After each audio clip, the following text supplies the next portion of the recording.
White shadow एक ऐसी आत्मा जो सफेद चादर में अंधेरी दुनिया बनाकर रहती है।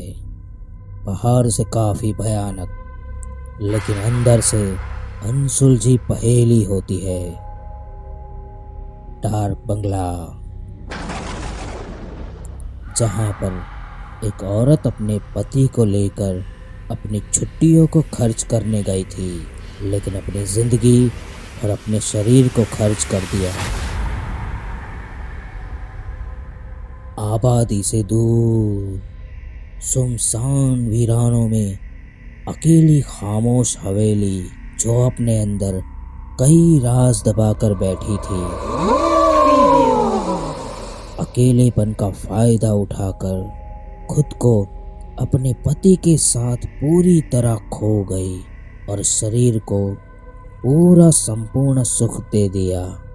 थक कर अपने शरीर की क्षमता खोकर अपने पति से लिपट कर सो ही रही थी, तभी अचानक उसका पति बाथरूम में से बाहर आता है। वो औरत के सीने में डर की एक भयानक चुभन हुई कि अगर उसका पति बाथरूम में था तो ये कौन है जो उसके पास सोया हुआ है। शरीर पूरी तरह शॉक हो गया। कुछ ना करने की मांग करके चुपचाप पड़ा रहा और उसका पति भी आके चुपचाप सो गया, क्योंकि उसे भी कुछ नहीं पता था। सुबह होते ही उसका पति बाहर वॉक पे चला गया, लेकिन जैसे ही उस औरत की नींद खुली तो उसकी आंखें फटी की फटी रह गई, क्योंकि वो वाइट शैडो ठीक उसके सामने हवा में लटक रहा था।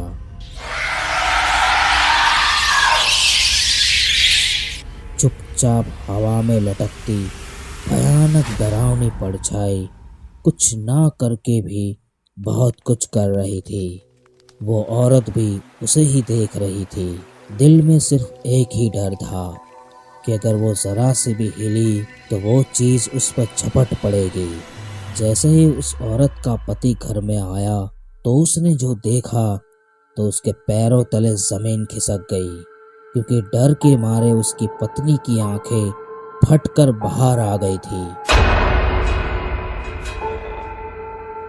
और शरीर की सारी नसें और चमड़ी लकड़ी की तरह सख्त हो गई थी।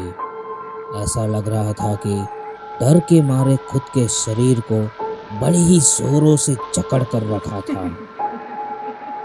मौत भी कब उसे आकर ले गई वो उस औरत को भी पता नहीं चला, और ना ही उसके पति को कुछ पता चला। बस रह गया तो सिर्फ एक अनजाना सा डर।